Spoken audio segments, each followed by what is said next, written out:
G'day, it's Josh Giumelli here, back in the workshop for Condon Group and our mates at Hare and Forbes Machinery Warehouse. And today we're having a bit of a play with something a little bit unusual. It's a new toy. It's not a deep fryer. It does look like you want to whack some chips in it. It's actually an ultrasonic cleaner. So it's ideal for cleaning really delicate parts. Intricate things like carburetors, injectors, tools, you name it. And the way it works is pretty fascinating.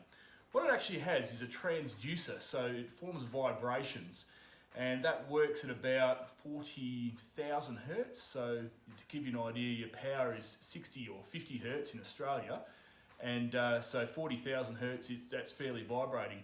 And it creates little bubbles on the surface of what you immerse in there. So it's just water and often a solvent. And those bubbles collapse and they form a cavitation, and it actually scours the surface of what you're cleaning. So really good for cleaning things without actually physically abrading them or brushing them or anything like that. So, you know, even perfect for the wife's jewellery.